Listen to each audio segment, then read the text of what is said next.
Atom bomb तैयार है और बस इंतजार है। जी हां, ऑर्डर का इंतजार है। रूस और यूक्रेन की जंग और भीषण होती जा रही है और इस जंग की आड़ में शह मात का खेल भी जारी है। पुतिन की एटमी धमकी के बाद नाटो ने जंगी ड्रिल शुरू कर दी है। इस ड्रिल में खतरनाक हथियारों का इस्तेमाल हो रहा है।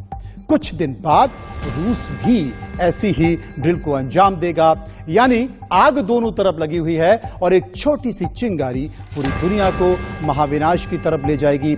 इस बीच पुतिन ने 2 कदम आगे बढ़ाते हुए यूक्रेन और नाटो को बड़ा झटका दिया है। पुतिन ने अपने सैनिकों को बेलारूस भेज दिया है और कुछ दिन बाद रूसी सैनिक बेलारूस से यूक्रेन में हाहाकार मचाएंगे। इतना ही नहीं, बेलारूस के फाइटर जेटर रूसी परमाणु मिसाइलों से लैस होंगे और पुतिन के इस दांव से नाटो में भी हड़कंप मचा है। इस बीच पुतिन के खास देश ने बड़ा गेम कर दिया है।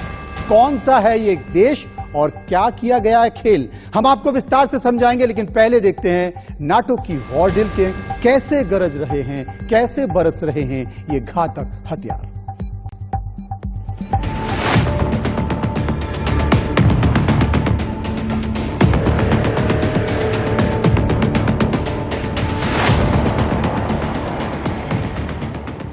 पुतिन की धमकी से नाटो में कोहराम।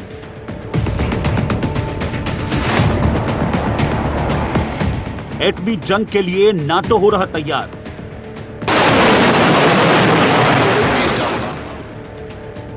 जंगी ड्रिल से पुतिन को देगा जोरदार जवाब। क्या नाटो रूस के बीच होगा एटमी वार?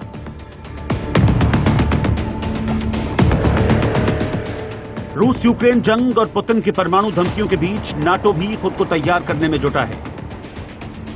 पुतिन को उसी तेवर के साथ जवाब देने के लिए नाटो ने भी एटमी जंग का सबसे बड़ा युद्धाभ्यास शुरू कर दिया है।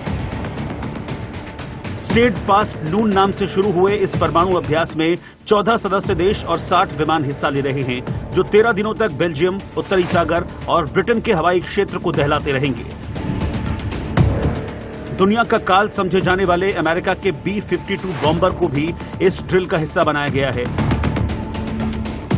नाटो के मुताबिक स्टीड फास्ट नून में यूएस एयरफोर्स के B-52 रणनीतिक बमवर्षक नॉर्थ डेकोटा के मिनोट एयरबेस से दुश्मनों को दहलाने के लिए लंबी उड़ान भरेंगे।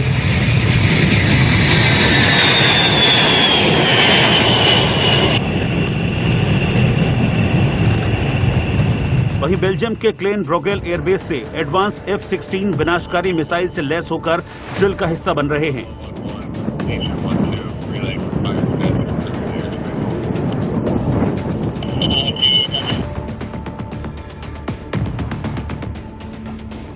हिरोशिमा और नागासाकी पर परमाणु हमले के लिए भी इसी सीरीज के बम्बर B-29 का इस्तेमाल किया गया था। इन परमाणु हमलों में करीब 3,50,000 लोग मारे गए थे। ये परमाणु ड्रिल रूस के वार्षिक ग्रोम अभ्यास से ठीक पहले की जा रही है, जहां मॉस्को अपने परमाणु सक्षम बमवर्षकों, पनडुब्बियों और मिसाइलों का परीक्षण कर नाटो को अपना दमखम दिखाने की कोशिश करेगा। संयुक्त राष्ट्र की एक रिपोर्ट की माने तो दुनिया के 7 देशों के पास कुल 12,700 न्यूक्लियर वॉरहेड्स मौजूद हैं। इनमें से 2 देश अमेरिका और रूस 90% से अधिक परमाणु बम अपने पास रखते हैं। अगर अमेरिका के साथ नाटो के सभी देशों को मिला लें तो यह संख्या 5,943 बनती है, जो पूरी दुनिया को कई बार तबाह करने के लिए काफी है। अगर नाटो हिरोशिमा परमाणु हमले के मुकाबले 6 गुना अधिक ताकतवर परमाणु हमला करेगा तो एक झटके में रूस की एक बड़ी आबादी तबाह हो सकती है। हालांकि नाटो के स्ट्रेटेजिक परमाणु हमला करने की संभावना न के बराबर है। वैसे अगर नाटो के सभी देशों के परमाणु हथियारों को मिला लिया जाए तो भी वो रूस की बराबरी नहीं कर सकते। रूस अपने शक्तिशाली टुपोलेव Tu-160 का इस्तेमाल कर नाटो के सभी देशों का वजूद मिटा सकता है। यूएन रिपोर्ट के मुताबिक विश्व भर में रूस के पास सबसे ज्यादा 5,977 परमाणु बम उसके सैन्य ठिकानों में मौजूद हैं। इतने परमाणु बमों की मदद से पुतिन सैकड़ों बार पृथ्वी को तबाह कर सकते हैं। फेडरेशन ऑफ अमेरिका साइंटिस्ट के मुताबिक इन वॉरहेड में से अकेले 1100 से अधिक इंटर कॉन्टिनेंटल बैलिस्टिक मिसाइल हैं, जो रूस से बैठे ही दुनिया के हर कोने तक भेजी जा सकती हैं। रूस की नौसेना ने सबमरीन से परमाणु हमला करने के लिए अपने बेड़े में 800 बैलिस्टिक मिसाइलों को सजा रखा है। ऐसे में अगर नाटो और रूस में परमाणु युद्ध होता है तो ये न केवल यूरोप बल्कि पूरी दुनिया के लिए विनाशकारी साबित होगा और तीसरे विश्व युद्ध की ओर दुनिया को धकेल देगा। Bureau report, India news.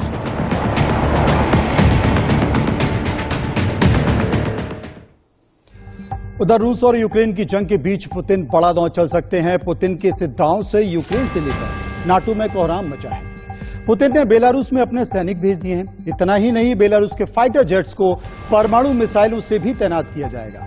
यानी पुतिन ने अब बेलारूस से ही यूक्रेन पर प्रचंड प्रहार की तैयारी कर ली है। पुतिन के इस कदम से नाटो के देशों में खौफ पसर गया है। देखिए इस रिपोर्ट में। रूस यूक्रेन जंग में पुतिन का बड़ा दांव। अब बेलारूस की धरती से मचेगा हाहाकार।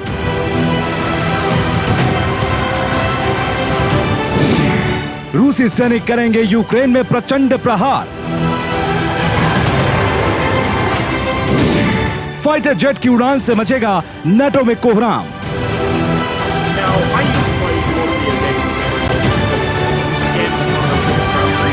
रूस और यूक्रेन के बीच भीषण जंग जारी है। पुतिन एटमी वॉर की धमकी दे चुके हैं और नाटो इस धमकी से निपटने के लिए खुद को तैयार कर रहा है।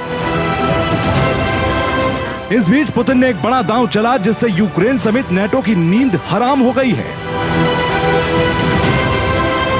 पुतिन बेलारूस में भी अपने 9,000 सैनिक तैयार करने जा रहे हैं। यूक्रेन की सीमा से लगे बेलारूस में 9,000 रूसी सैनिक अब यूक्रेन में कहर बरपाने के लिए मोर्चा संभालने वाले हैं। सैनिकों का पहला बैच बेलारूस पहुंच गया है और जल्द ही यहां पर तैनात भी हो जाएगा। बेलारूस ने इसे पूरी तरह से रक्षात्मक उपाय बताया। माना जा रहा है कि बेलारूस के इस कदम से उनके जंग में उतरने का खतरा भी बढ़ गया है। इतना ही नहीं, पुतिन बेलारूसी सुखोई 25 लड़ाकू जेट को परमाणु मिसाइल ले जाने की क्षमता से लैस करेंगे। लगभग 50,000 की सेना वाला बेलारूस गैर परमाणु शक्ति संपन्न देश है। इस देश के पास अभी कोई भी परमाणु बम या परमाणु मिसाइल नहीं है।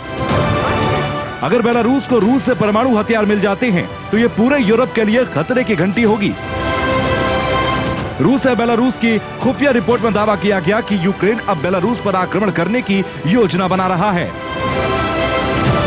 सबसे बड़ी बात यह है कि यूक्रेन की राजधानी कीव से बेलारूस की सीमा सिर्फ 225 किलोमीटर दूर है। ऐसे में ये यूक्रेन के लिए अब सबसे बड़ा खतरा बन गया है। वहीं बेलारूस के कदम से नाटो की नींद भी उड़ गई है। कई हलकों में कहा जा रहा है कि अगर पुतिन को परमाणु हमला करना होगा तो वो अपनी जमीन से नहीं करेंगे बल्कि बेलारूस से करेंगे। 1991 से पहले जो सोवियत संघ था उससे 15 देश निकले। यूक्रेन भी वहीं से निकला और बेलारूस भी। बेलारूस के राष्ट्रपति अलेक्जेंडर लुकाशेंको ने हाल ही में यह ऐलान किया था कि वो रूसी सेना के लिए अपनी जमीन देने को तैयार है। बेलारूस की सीमा सबसे ज्यादा यूक्रेन से लगती है। इसका मतलब यह है कि रूसी फौज अब बेलारूस की तरफ से भी यूक्रेन पर हमला बोल सकती है। पश्चिमी देशों की चिंता यह है कि बेलारूस की सीमा पोलैंड और लिथुआनिया से भी लगती है जो नाटो के मेंबर कंट्री हैं। ऐसे में नाटो अगर इन देशों में अपने हथियार तैनात करता है तो रूस बेलारूस की लगती हुई सीमा पर आकर मार कर सकता है। जाहिर है कि बेलारूस का साथ पुतिन को और ताकतवर करेगा। यूक्रेन जंग में जिस तरह नाटो रूस को आंख दिखा रहा है उससे नाटो के बल भी ढीले होंगे। लेकिन सवाल ये है कि अगर नाटो और रूस में जंग छिड़ी तो दुनिया का क्या होगा।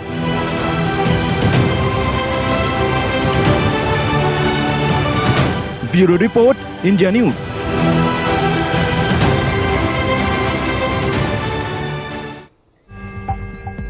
लेकिन यूक्रेन के लिए आज का दिन बहुत भयानक था। क्यों था आपको बताते हैं, क्योंकि पुतिन ने यूक्रेन पर आज प्रचंड प्रहार किया है जो अभी भी जारी है। रूसी सेना ड्रोन से कीव में शहर बरपा रही है। ड्रोन हमले में कई इमारतें खाक हो गई हैं, कई लोग मारे जा चुके हैं और बड़ी संख्या में लोग घायल हो गए। हर तरफ आग के गोले दिखाई दे रहे हैं। वहीं यूक्रेनी सेना का दावा है कि उसने रूसी सेना के 15 ड्रोन क्रूज मिसाइलों को ढेर कर दिया है। अब हकीकत क्या है ये समझने के लिए आपको ये रिपोर्ट देखनी होगी।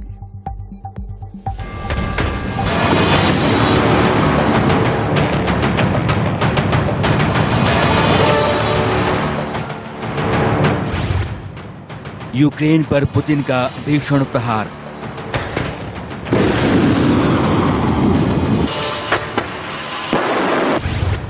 ईरानी ड्रोन से मचा कीव में हाहाकार।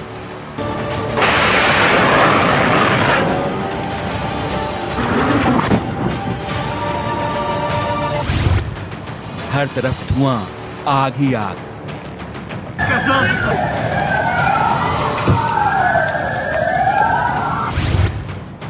यूक्रेन भी कर रहा जोरदार पलटवार।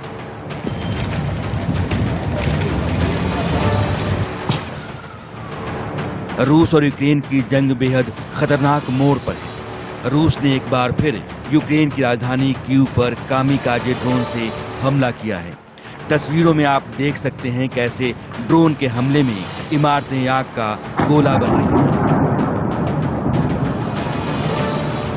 कीव में 4 धमाकों की आवाज सुनाई दी।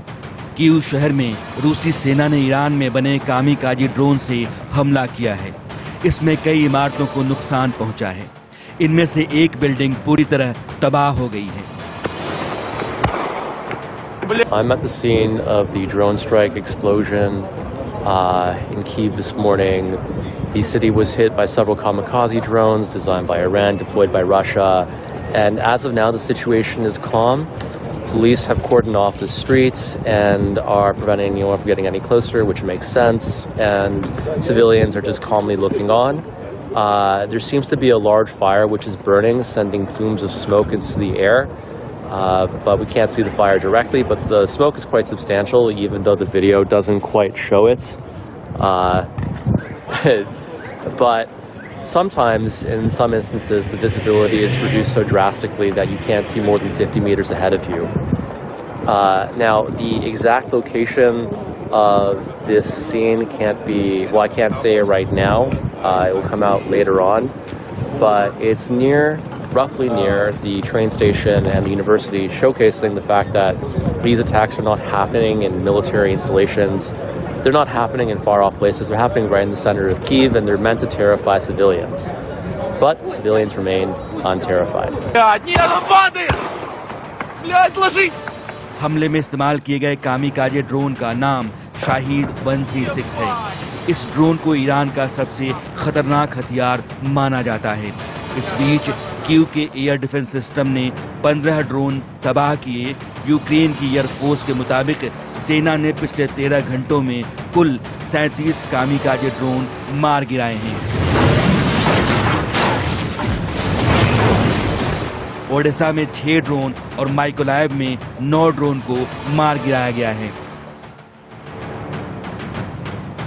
इतना ही नहीं, यूक्रेन का दावा है कि उसने रूस की 3 क्रूज मिसाइलों को भी तबाह कर दिया है। शेवचेंकोव्स्की शहर में सुरक्षा बलों के जवान उड़ते ड्रोन पर निशाना साध हवा में मार गिराने की कोशिश करते देखे गए। 8 अक्टूबर को क्रीमिया के कर्च ब्रिज पर हमले के बाद से ही पुतिन बौखलाए हुए हैं। इस हमले के एक दिन बाद पुतिन ज़ैपोरिज़िया में ताबड़तोड़ हमले कर भारी तबाही मचा चुके हैं। उसके बाद 10 अक्टूबर को करीब 80 मिसाइलों से कीव समेत कई शहरों में कहर बरपाया। इन हमलों में भी 10 से ज्यादा लोगों की मौत हो गई।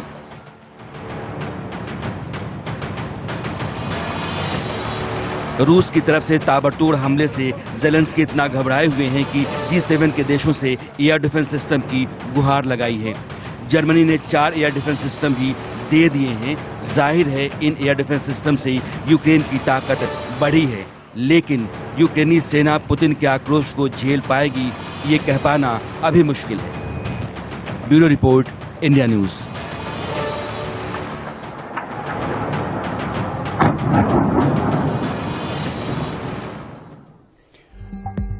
तो आपने देखा धमाके, धुआं और तबाही की तस्वीरें, लेकिन दुनिया क्या कहती है? रूस और यूक्रेन जंग में दुनिया 2 खेमों में बंट गई है। कुछ देश यूक्रेन को सपोर्ट कर रहे हैं तो कुछ रूस को। इन सबके बीच एक बड़ा उलटफेर हुआ है। पुतिन के खास माने जाने वाले सऊदी अरब ने बड़ा खेल कर दिया है। ग्राफिक के जरिए आपको समझाते हैं कि आखिर खेल हुआ क्या है। यूक्रेन जंग में एक बड़ा उलटफेर यह हुआ है कि जंग के बीच सऊदी अरब का बड़ा ऐलान है। ऐलान यह है कि यूक्रेन को $400 मिलियन की मदद वो करने जा रहा है। मानवीय संकट को बचाने के लिए ये मदद की जा रही है। क्राउन प्रिंस बिन सलमान ने भी जेलेंस्की से बात की। जेलेंस्की ने ट्वीट के जरिए ये बताया कि भाई हाँ, मदद की गई है। जेलेंस्की ने क्राउन प्रिंस का शुक्रिया भी कहा है। क्या क्राउन प्रिंस ने पुतिन से धोखा किया है? सऊदी अरब ने अमेरिका को भी किया था नाराज और तेल उत्पादन में कटौती का ऐलान भी किया था। सऊदी अरब के फैसले से बाइडेन हुए थे नाराज, ये भी बात सच है। अब ओपेक प्लस का सदस्य है सऊदी अरब, और इस तरह की अगर वो घटना को अंजाम दे रहा है तो वो क्या रूस को आंखें दिखा रहा है? क्या यूक्रेन को मदद कर रहा है? और अगर यूक्रेन को मदद कर रहा है तो वो किसके कहने पे मदद कर रहा है? लेकिन एक बड़ा खेल यहां पर सऊदी अरब ने कर दिया है। तो इन तमाम खबरों के बीच हम रुकेंगे यहां पर, और आप चलते रहिए इंडिया न्यूज के साथ, और मुझे दीजिए इजाजत। नमस्कार।